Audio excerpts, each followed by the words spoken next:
So welcome everyone, and Sandra, big welcome. I was sharing right before we got online with Sandra that the reason I'm on this path is because of you, Sandra.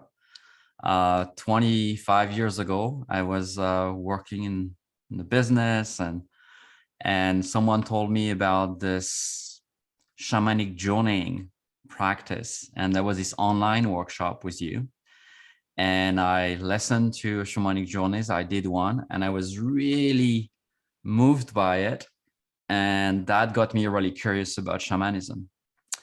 And so it feels kind of really special to be with you today, 25 years later. It took a bit of time for us to connect that way, but we've been connected in so many other ways before that. So I wanted to welcome also everyone that is here live and that is listening to the recording. And I just want to introduce you, Sandra.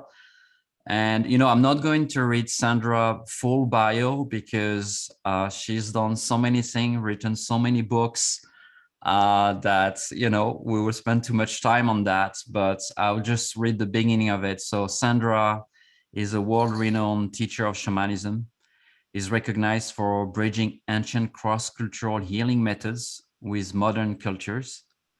She's taught for 40 years, including workshops worldwide on shamanic journeying, healing, and reversing environmental pollution using spiritual methods. And Sandra is a licensed marriage and family therapist, a professional mental health counselor, and a board-certified expert on traumatic stress. And I just want to mention for everyone, probably many of you that are here have read some of Sandra's book, but she's authored 12 books, including Soul Retrieval, Mending the Fragmented Self, Medicine for the Earth, Walking in Light, the Book of Ceremony, and many others. We'll put all of that under this talk, and we'll put the links towards, Sandra's website and the podcast and the video that she offers so generously very often. So Sandra, welcome. Thank you. And thank you for showing up, everybody. Really good to be with you. And so the subjects I wanted to discuss today, came on a reflection of someone I know a few months ago, where I was talking about shamanism and why those ancient practices, and that look at me very puzzled by it. And that was kind of telling me, oh, you kind of want to return to cave age, right? You want to return to living in the forest. This is for the past. This is not for now. Mm. And so I know you've been doing that work for so long, right? Bridging these ancient rituals and practices with the life now, today's, this world. So I would love to hear, Sandra, to start a little bit about your perspective on the relevance of shamanism in the complicated world we're in, I guess. Yeah, well, shamanism, the practice of shamanism dates back over 100,000 years. And if you follow the history of the world and shamanism, we have had so many cultures that were more advanced in technology, were more advanced in plumbing, electricity, everything than we are. And they're all gone now. They all exterminated themselves through the power of greed and power over. Um, and so it's a really kind of interesting subject because people see their lives in a particular way without looking at the past and looking at the future, where we've been and where we're going. So we've been where we are now so many times. I mean, just so many times. And basically, the culture that we've created is the same kind of culture that went extinct many, many times. And the power of shamanism is teaching people how to work with life, how to engage fully in life, how to be embodied and not a talking head on technology, which most people are. If you ask those same people who said you want to return to cave life, if you ask them if they're truly happy and if they're really healthy and if they feel really good in their bodies, I would be really surprised if they said yes. I'm sure some of them are, but so stuck in illusion they don't even know what they're missing. Mm. So we're living in this 2D world. Some people call it a 3D world. I call it a 2D world. And basically, we're missing whole dimensions of reality, whole dimensions of life. And so, what shamanism brings to us is a sense of connection to everything. And one of the things that people have been sharing over the past few years is how lonely we are species wise. We're really lonely, and people are saying that, and people are writing books on it, and it's become a really big topic. We're just connected to our own little heads and to our own little minds that are spinning around, and we don't realize that we're connected to all of nature and that all of nature is aware of us and we're aware of all of nature, and we're missing so much of life. And so, in a shamanic culture, the very first thing that children were taught were how to live a good life. They were taught how to think, what words they use.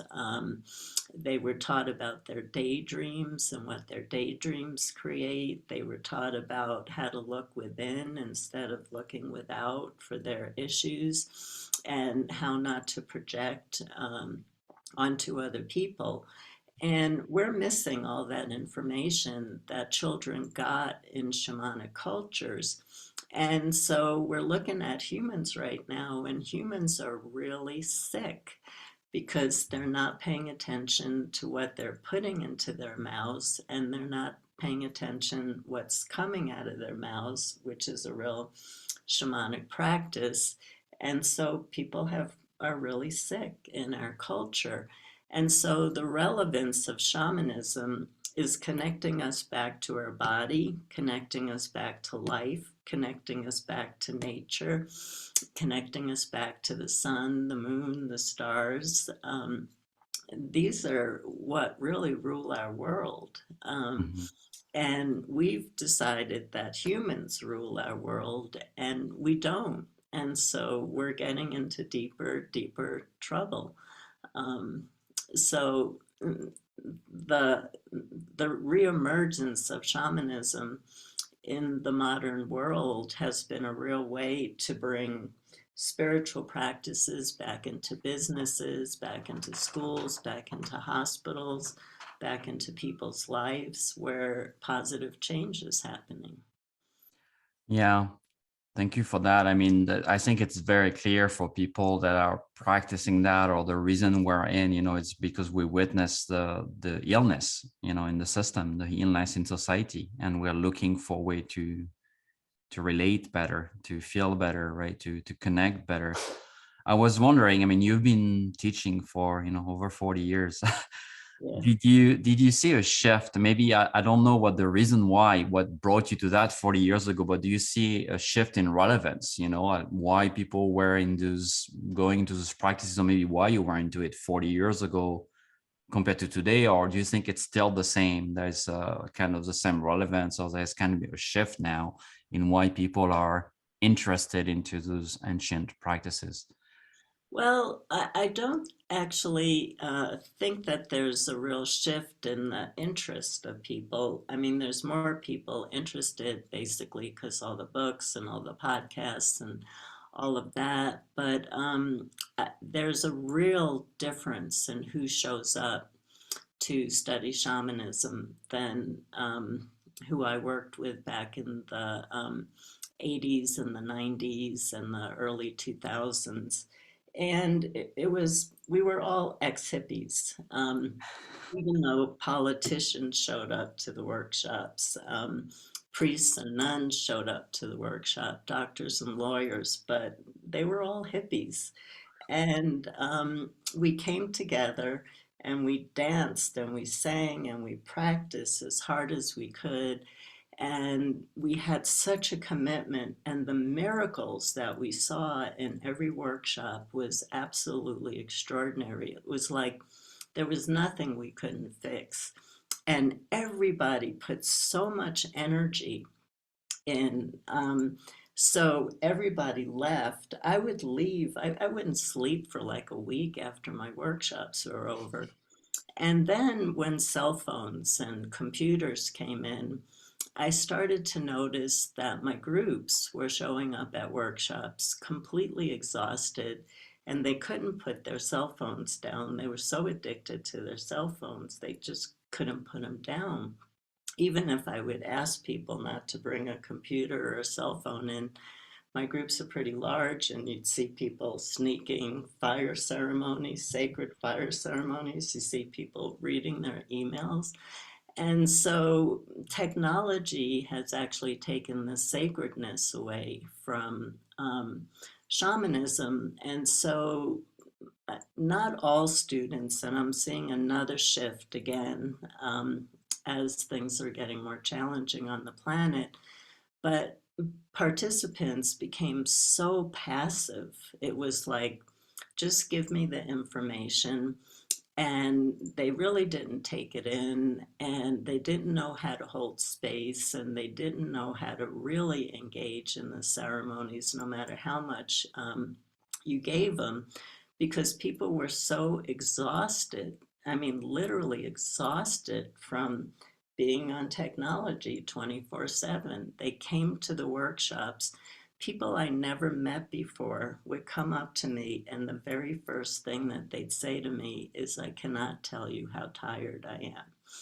And that went on and on for years. And so instead of me coming home and not sleeping for a week, I came home from my workshops and opened the front door and laid down in the hallway and couldn't move. That's how exhausted I was from teaching my groups. And now we're starting to see a little bit more of a shift in that people are getting on their own that that passive stance is not working out so well. You know, they're not getting the true power of the work. They're not getting healthy. They're not seeing their life change in a positive way. And so people are now starting to see the true power of shamanism. And most of them are entering through the magic of nature. And once they enter into the magic of nature, they want to know more about the spirits, and they want to know more about the power of the sun, and they want to know more about the solar system and the galaxies and the moon, and how ceremonies are done to these by the instructions of these greater forces in our life. And so now we're starting to see a positive shift again, where people are in so much pain that they're willing to dive a little bit deeper within. Mm. So I kind of saw where people just got too passive. It was like, yeah, I finished this workshop, but I slept through the whole thing.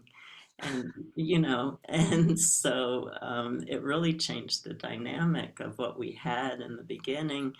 I haven't taught in person since the COVID. I'm looking forward to teaching in person again. But I'm noticing in my online classes that people are starting to dive deeper within and Mhm. put more energy into the work. Yeah, that's really interesting what you're sharing about attention, right? I was reading an article last month that said that our attention span went from, I think, a few hours, well, I'm talking middle of the last century, to now around 3 minutes.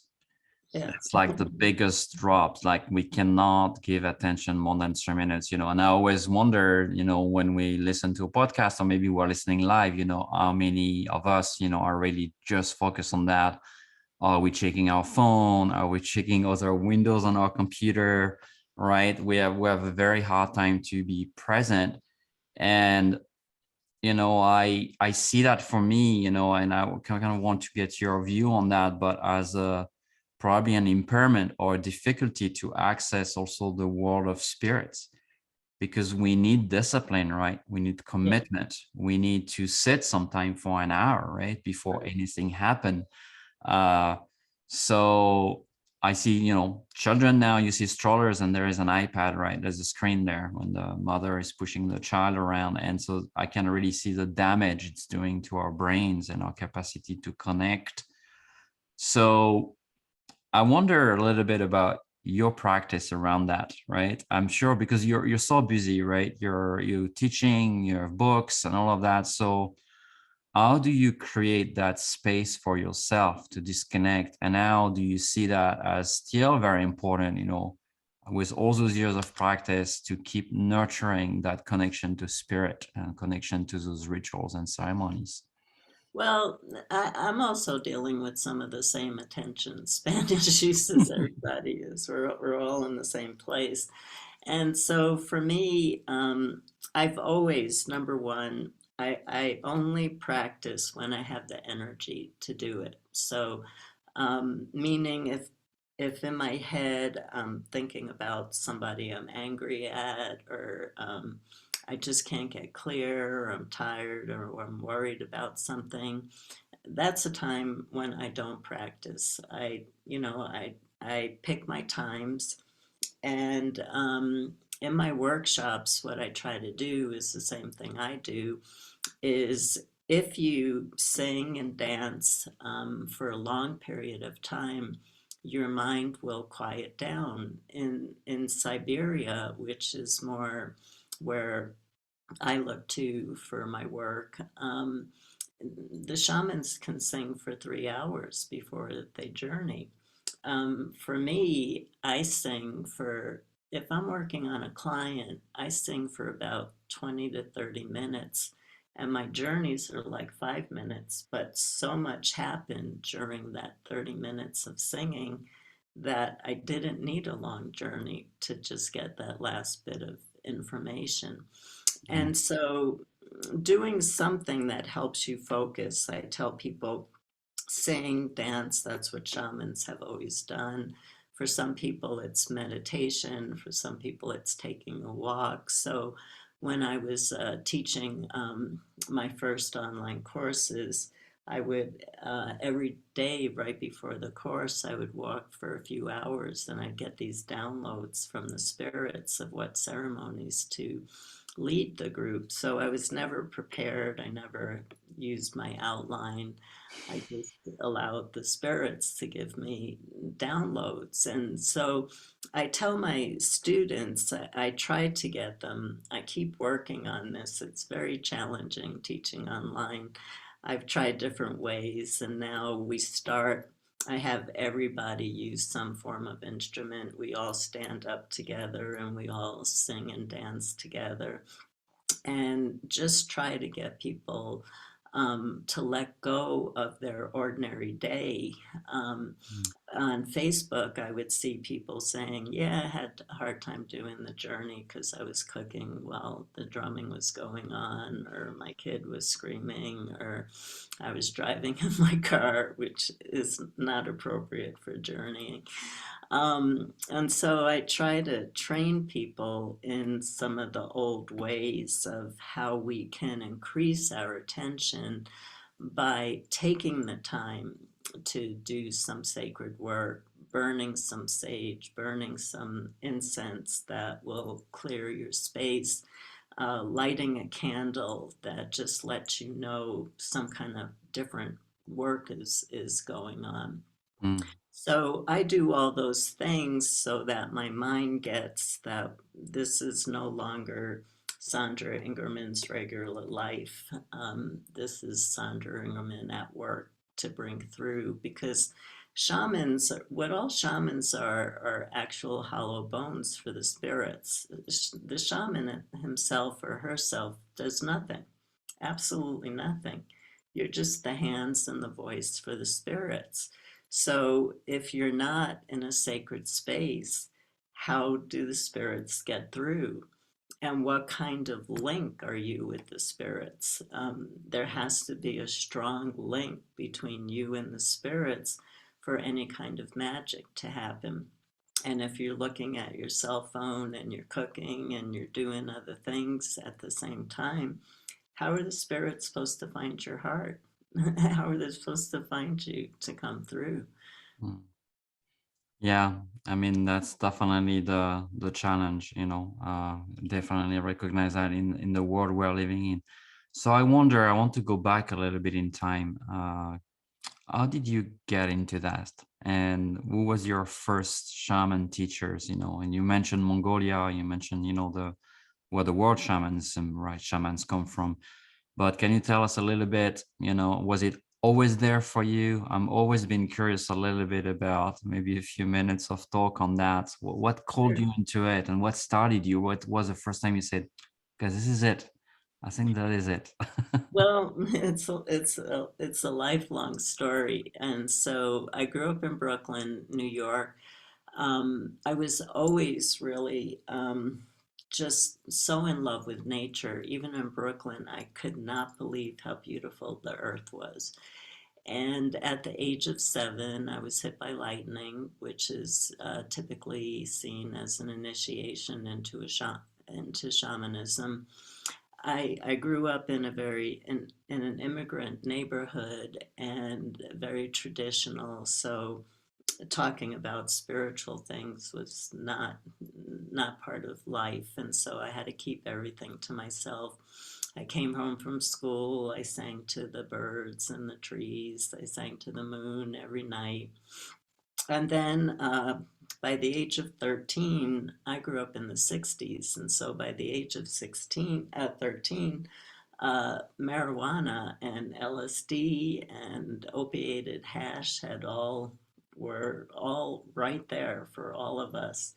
And so I started doing drugs when I was 13 and started having all these amazing experiences. And then my near death experiences kept happening at the same time. I drove my car off a cliff by accident. I drowned in Mexico and was brought back to life by CPR. Um, and so the initiations kept continuing. But my challenge was I had all this spiritual information. Ram Dass's book, Be Here Now, had come out, and we were all, this generation of, yes, this is what we want. We were protesting against the Vietnam War. And, it was a completely different culture. But my challenge was I had all this spiritual information, but I had no path. And so I was working at San Francisco State University, and I was also working at the school where I got my master's, the California Institute of Asian Studies. Now it's the California Institute of Integral Studies. And somebody came into the office one day. I was working 60 hours to put myself through school, 60 hours a week, and I was taking 12 units. And God, I was so burnt out. And somebody said some guy was coming out from Connecticut. They had no idea who it was. And it turned out to be the anthropologist Michael Harner. And he came out and he taught a workshop on shamanic journeying. And the first journey, I met my power animal, and he started answering all my life's questions without even telling him what they were. And I was hooked. I found my path. And that was in Halloween of 1980 was my first workshop in shamanism. And I started teaching in 1983 when I was only 29. So Beautiful, beautiful. So, you know, we have many people in our community, and I'm sure there's people that know you directly that are listening here. I was wondering, you know, if you could share a little bit for people that are on the path, you know, what you see as the most important practice in shamanism today. We are confronted, like you say, with being tired. There is, pressure of the system. There is social inequality. There is environmental destruction. And so I wonder, how do we, if you have some advice on how to navigate that, and maybe what you see as the most pressing issues from your perspective, right, today, and how to navigate that with this work.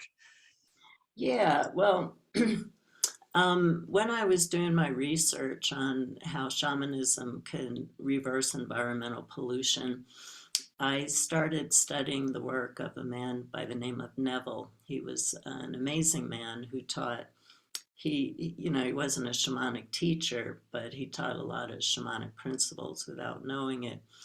And he taught people how to create anything. He was around during the Depression when people needed food, they needed houses, and so he taught people practices on how to create. And Neville has this saying that the whole vast world is yourself pushed out. The whole vast world is yourself pushed out. So the reason I'm sharing this is because it is the most important part of shamanic work.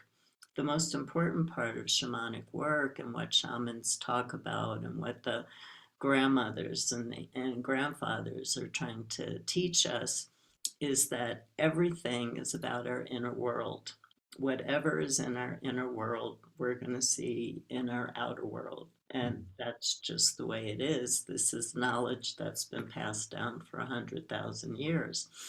And so the practice that was taught to children of what's the vibration of the words that are coming out of your mouth. And everybody can do a really short experiential, even if you don't journey, you can put on some music and you can imagine yourself being out in nature and saying the words that you love and watching how that vibration comes up and then comes back down on you and comes back on the world. So, like for me, I had a spirit, the Egyptian god Osiris, who taught me this practice of going out into nature and saying words out loud. And he had me start with the word brilliance. And think of the vibration that comes out of the word brilliance. Do you want to see that in your life? Versus some of the other words that we use. It's all hopeless. It's nothing's going to work. It's done. It's over. That is actually going up into the universe and rains back down on you. That's just spiritual law. Every single tradition teaches that. Mm-hmm. So that's a shamanic practice. I met a Navajo elder when I was presenting on my work on words at a conference that Omega was putting on back, I think, in the 1990s. And she was so entranced by what I was talking about because people in her community stopped talking about these things a long time ago. And she was dressed in her full regalia. And she asked me if I would sit down with her. And she said to me, "Do you know what the words walk in beauty means?" And I said, "No, I use them all the time, but I actually don't know what it means. It's a Navajo phrase, may you walk in beauty." And she said, "What may you walk in beauty means in our culture is that you can curse people with your words or you can bless people with your words." And what are we doing? We're cursing people. We're not blessing the world. We're cursing people. We're cursing the world. We're cursing ourselves every single minute. Um, the same thing with our thoughts. Your thoughts are like a train, they end up at a station. Where are your thoughts bringing you to?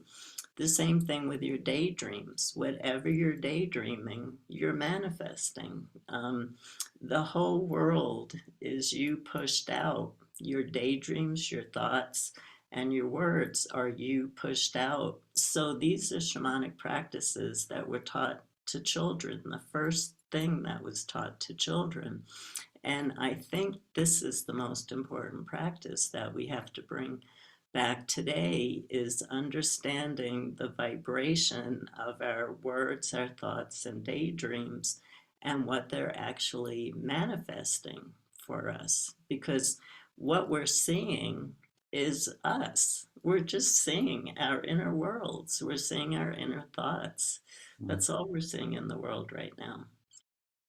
Yeah, I've done an experiment recently for 1 month to, we did that with my wife, and we said, okay, for 1 month, we're going to be very vigilant on any thoughts we have about anyone, and Uh-huh. not gossip, not have any bad intention or bad thought, or this person annoys me, or this person like that, right? To be really having a diligent practice every day, all day long, for 1 full month of just being in that vibration.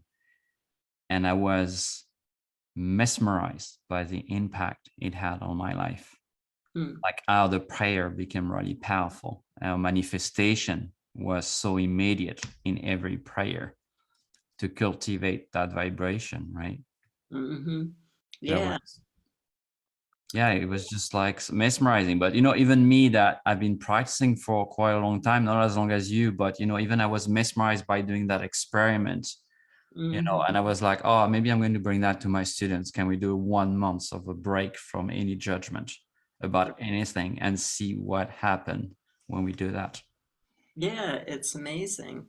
And another practice that really changes people's lives is in shamanism, everything is alive and everything has a spirit. And so, we go up to trees and we just hug them. We love to be tree huggers. But what I teach people what to do is to walk up to a tree that you really love and first ask permission. May I step into your field of energy? Nobody ever asks permission. They just throw themselves on a tree. How would you feel if 100 people started coming and throwing themselves on you? So the first thing you say is, do I have may I step into your field of energy? That's just polite. And then ask them about their family and their history. What is your family like, and what have you seen in your life? That creates a completely different connection. And so, like, people say to me, well, I live in the city, I can't connect with the land where I live. And I go, yes, you can. Go outside, sit on the cement, and say to the land, may I step into your field of energy? And ask, what's your history? What have you seen over all these years? Like, if you think about New York 100 years ago was all forests. I mean, it was beautiful. There was no city. And so the land still has a lot to say.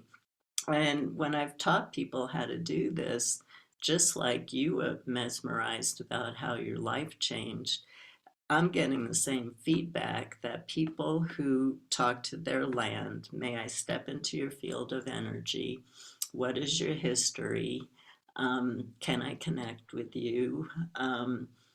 All of a sudden, you have the land where you live, which is so powerful as an ally and a helping spirit for you. So it's another being who's always watching your back and always trying to create goodness, bring you the goodness of life.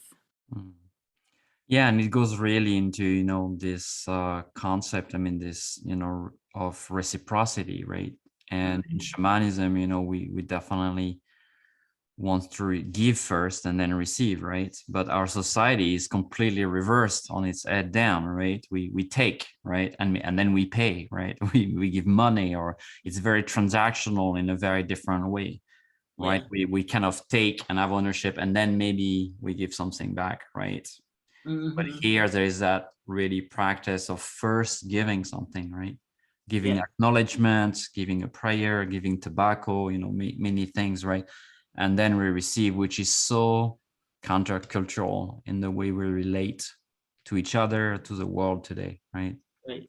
Yeah. Yeah. Yeah.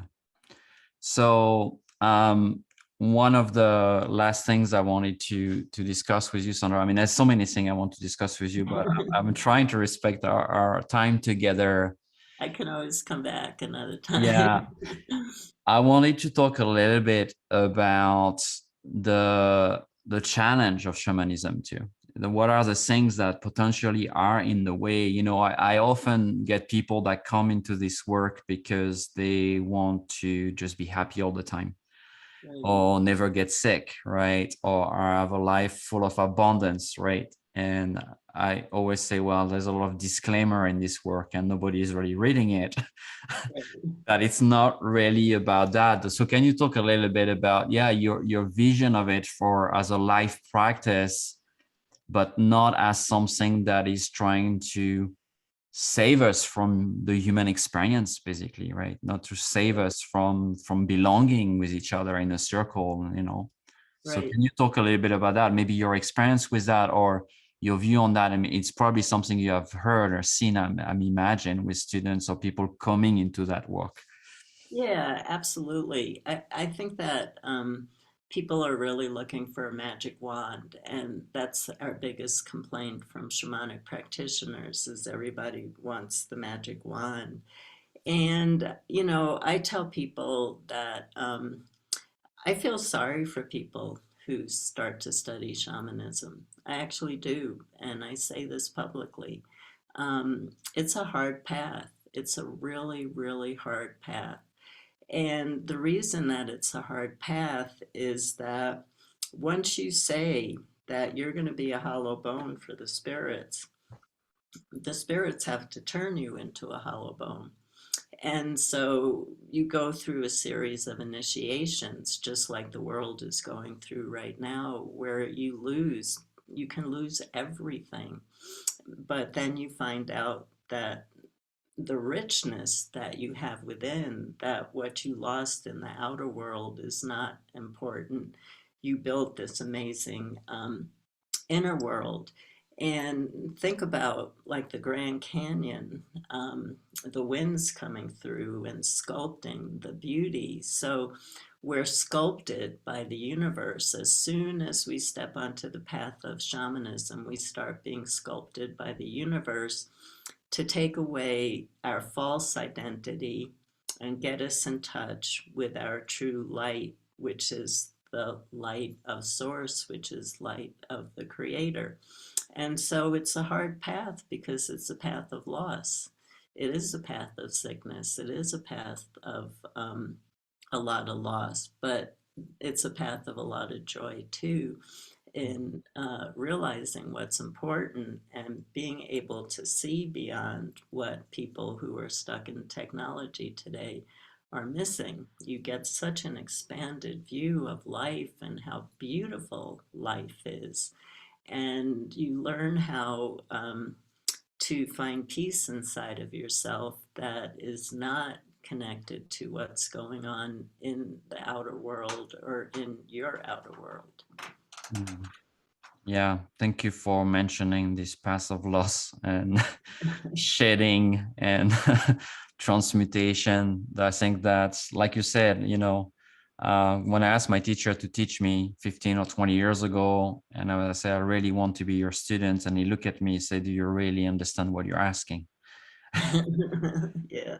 That was his question. And I think that kind of weave was probably what you're sharing here, because I was coming, probably with a naive, Right. not knowing, at the time, probably what exactly that would mean for my life.